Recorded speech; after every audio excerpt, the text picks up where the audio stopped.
اگر آپ نے کامیابی کی پروڈکٹ حاصل کرنی ہے تو اس کے عوض میں آپ کو بھی کچھ دینا پڑے گا. صحیح.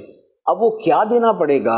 وہ اس کامیابی کی نوعیت پہ ہے کہ آپ کیسی کامیابی حاصل کر رہے ہیں.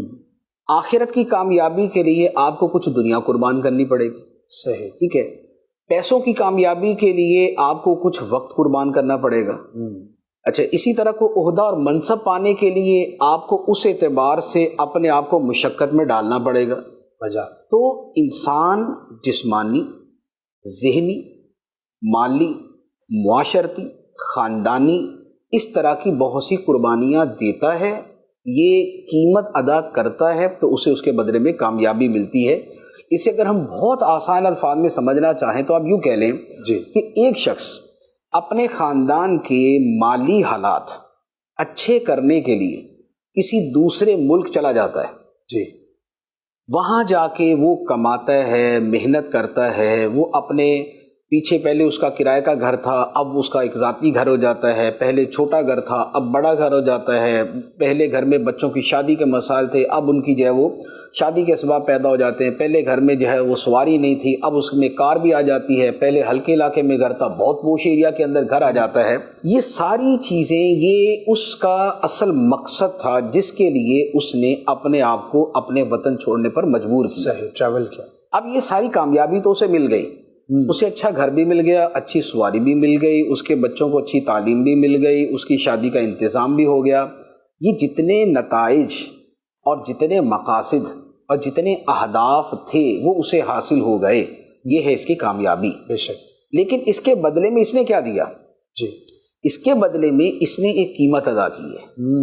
اس نے اپنا وطن چھوڑا، اس نے اپنا شہر چھوڑا، اس نے اپنے دوست چھوڑے، اس نے اپنی فیملی چھوڑی، اس نے اپنے جتنے بھی دوستوں کی گیدرنگ اور ایک انسیت اور ایک اپنائیت کی زندگی تھی اسے چھوڑا. اس نے پردیس کاٹا، اجنبی لوگوں کے درمیان اپنے آپ کو سروائیو کیا. وہاں جا کے اس نے بہت زیادہ محنت بھی کی. تو اب یہ جتنی چیزیں ہیں یہ قیمت کہلائیں گی اس کامیابی کی. صحیح. جو کامیابی اس نے حاصل کی ہے. تو جیسے بیرون ملک جانے والا ایک شخص اگر مالی اعتبار سے بہت سی کامیابیاں حاصل کرتا ہے تو اس کے ساتھ پھر وہ بہت سی قربانیاں بھی دے رہا ہوتا ہے اور یہ قربانیاں اس کی قیمت کہلاتی ہیں. یہی معاملہ آپ طالب علم کا لے لیں. ایک طالب علم جو ہے وہ لاہور سے کراچی پڑھنے کے لیے آتا ہے. جیسے جامعۃ المدینہ میں آیا. یہاں پر وہ اس لیے آیا کہ اسے یہاں پر کچھ اس کے اہداف تھے. اہداف کیا تھے؟ کیا پیر و مرشد یہاں ہوتے ہیں، ان کی زیارت بھی ہو جائے گی، ملاقات کا بھی کبھی کبھار موقع مل جائے گا. یہاں پر بڑے بڑے ذمہ داران ہیں، ان کے ساتھ بیٹھنا بھی مل جائے گا. یہاں کچھ معروف علماء ہیں، ان کی صحبت بھی مل جائے گی.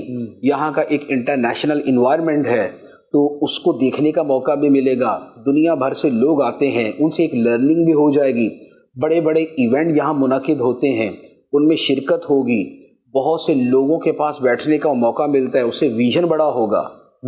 یہ ہے وہ تمام چیزیں جن کو اہداف بنا کر اور جنہیں اپنے مقاصد بنا کے ایک طالب علم اتنی دور سے آتا ہے جو آتا ہے. ورنہ ضروری نہیں کہ ایسا ہی ہے لیکن جو آتا ہے.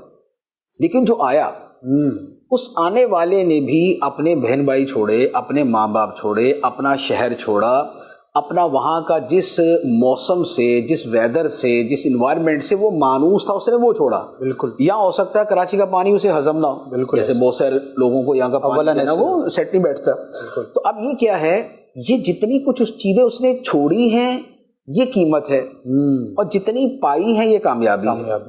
تو جو ہم پاتے ہیں وہ کامیابی ہوتی ہے، اور جو ہم اس کے لیے چھوڑتے ہیں اور قربان کرتے ہیں وہ اس کی قیمت ہوتی ہے. صحیح. تو اب جیسی کامیابی پھر اس کی ویسی قیمت ادا کریں. ماشاء اللہ.